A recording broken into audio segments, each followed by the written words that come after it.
Hello everyone, welcome back to my channel Navita tutorials. कैसे हैं आप सब। तो फ्रेंड्स, आज की वीडियो में मैं आपके साथ शेयर करने वाली हूँ नर्सरी क्लास इंग्लिश सिलेबस। तो जैसा कि आप सब जानते हैं कि न्यू सेशन स्टार्ट हो चुका है एंड स्कूल में बच्चों को लेटेस्ट सिलेबस के अकॉर्डिंग ही पढ़ाया जा रहा है। तो आज मैं आप सबके साथ वो सारे टॉपिक शेयर करूँगी जो बच्चों को इंग्लिश सब्जेक्ट्स में कराया जाता है। इन सारे टॉपिक्स को समझाने के लिए मैंने वर्कशीट की हेल्प ली है, जिससे कि आप सारे टॉपिक्स को अच्छे से समझ सकें। ये जो सिलेबस आज आपके साथ मैं शेयर करूँगी, ये दोनों ही बोर्ड्स के लिए एप्लीकेबल है, चाहे आपका बच्चा सीबीएसई बोर्ड से हो एंड चाहे आईसीएसई बोर्ड से हो। तो आपको बिल्कुल भी टेंशन लेने की ज़रूरत नहीं है कि सीबीएसई बोर्ड का सिलेबस क्या होगा एंड आईसीएसई बोर्ड का सिलेबस क्या हो। एंड आज के सिलेबस में मैं आपको ओरल एंड रिटन दोनों ही टाइप्स के सिलेबस सिखाऊंगी, जिससे कि आप बिल्कुल भी कंफ्यूज ना हो कि बच्चों को ओरल में क्या कराया जाता है एंड रिटन में क्या कराया जाता है। तो चलिए वीडियो को स्टार्ट करते हैं एंड देखते हैं बच्चों को इंग्लिश में क्या क्या टॉपिक्स पढ़ाए जाते हैं। तो सबसे पहले हम बात करते हैं ओरल वर्क की। ओरल में बच्चों को ए टू जेड सिखाया जाता है। ए टू जेड सिखाने के बाद बच्चे को फोनिक्स सिखाया जाता है। फोनिक्स में आप बच्चे को सिखा सकते हैं कि किस लेटर का क्या साउंड होता है, जैसे कि लेटर ए का साउंड क्या होता है, लेटर बी का साउंड क्या होता है। ये सारी चीज़ें आप बच्चों को फोनिक्स में सिखा सकते हैं। देन इसके साथ बच्चों को कुछ राइम्स भी सिखाई जाती हैं। नर्सरी क्लास में बहुत सारी राइम्स होती है, जैसे कि Johnny Johnny yes papa, early to bed, इस टाइप्स के कुछ राइम्स बच्चों को पढ़ाया जाता है। राइम्स के बाद आता है स्टोरी टेलिंग। स्टोरी टेलिंग बच्चों को इसलिए सिखाया जाता है जिससे कि बच्चों का कैचिंग पावर थोड़ा सा स्ट्रॉन्ग। स्टोरी टेलिंग के बाद नर्सरी के बच्चों को कुछ वोकैबुलरीज भी सिखाई जाती हैं, जैसे कि name of fruits, name of vegetables, animals, birds, parts of body. इसके साथ आप चाहें तो और भी टॉपिक्स को इंक्लूड कर सकते हैं, जैसे कि कलर, शेप्स, ट्रांसपोर्ट्स एक्सेट्रा। उसके बाद आता है रिटन वर्क। रिटन वर्क में बच्चों को कुछ इस टाइप के टॉपिक्स पढ़ाए जाते हैं, जैसे कि प्री राइटिंग स्ट्रोक्स। इसमें आता है standing line, sleeping line, left slanting line, right slanting line, curves, up down, left right. ये सारी चीज़ें बच्चों को पहले सिखाई जाती है। तो चलिए देखते हैं कि किस तरीके से इन सारे एक्टिविटीज़ की वर्कशीट तैयार की जाती है। तो जैसा कि मैंने आप सबको बताया था कि बच्चों को सबसे पहले प्री राइटिंग स्ट्रोक्स की प्रैक्टिस कराई जाती है। और इनकी प्रैक्टिस हम कैसे कराते हैं, बच्चे को कुछ ट्रेसिंग लाइंस दी जाती हैं, जैसे कि standing line, sleeping line, right slanting line, left slanting line, up curve, down curve, left curve and right curve. ये वो लाइंस होती हैं जिन्हें हम प्री राइटिंग स्ट्रोक्स कहते हैं। इन्हीं के हेल्प से बच्चों को लेटर लिखना सिखाया जाता है। जब तक आप बच्चे को इसकी प्रैक्टिस अच्छे से नहीं करवाते हैं, तब तक आपका बच्चा लेटर को लिखना नहीं सीख पाएगा।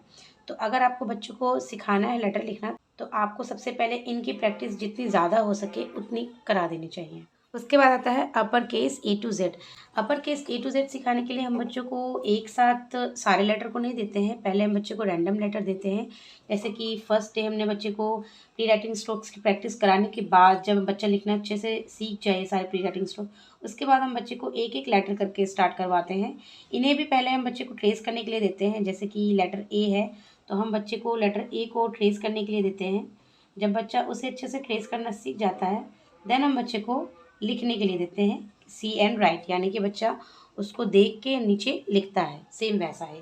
पहले बच्चे को आप लेटर ए टू एफ सिखा सकते हैं या ए टू एल सिखा सकते हैं। जब बच्चा सारे लेटर को अच्छे से लिखना सीख जाए, उसके बाद आप इन एक्टिविटीज़ के थ्रू उसे अच्छे से लेटर को रिकॉग्नाइज करना सिखा सकते हैं।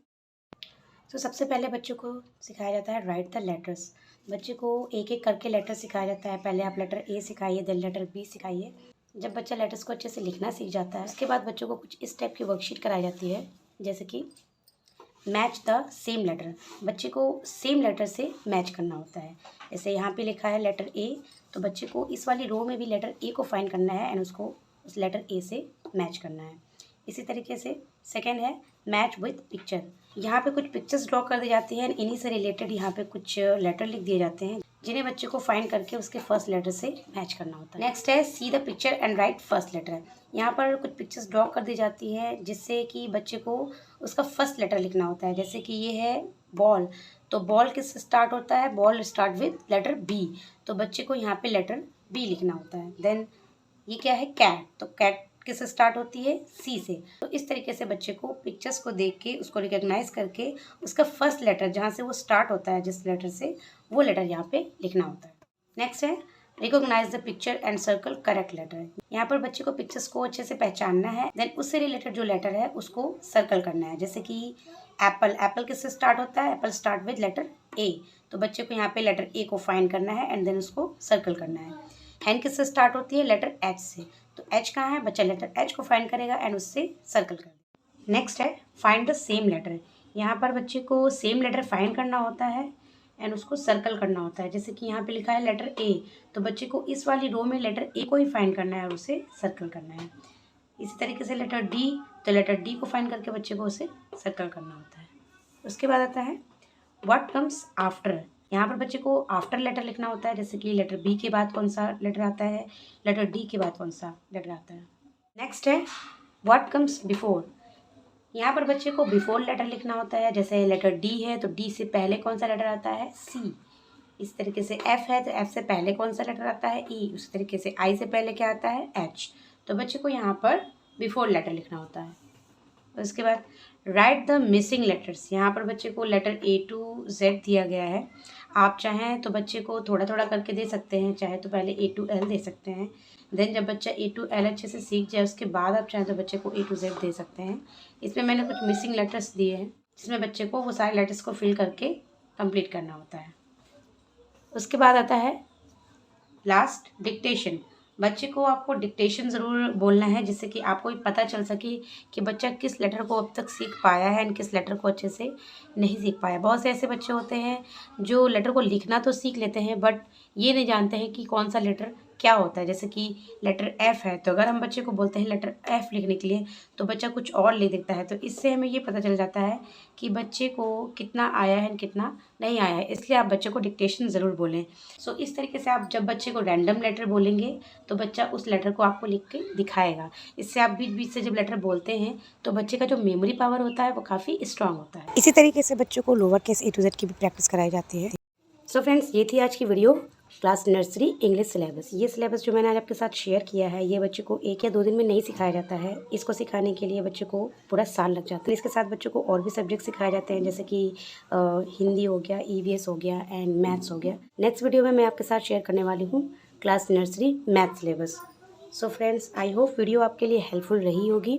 वीडियो आपके लिए अगर थोड़ी सी भी हेल्पफुल रही हो तो प्लीज़ वीडियो को लाइक करना मत भूलना एंड अगर मेरे चैनल पर नए हैं तो प्लीज़ चैनल को सब्सक्राइब करके बेल आइकन को ज़रूर दबा देना।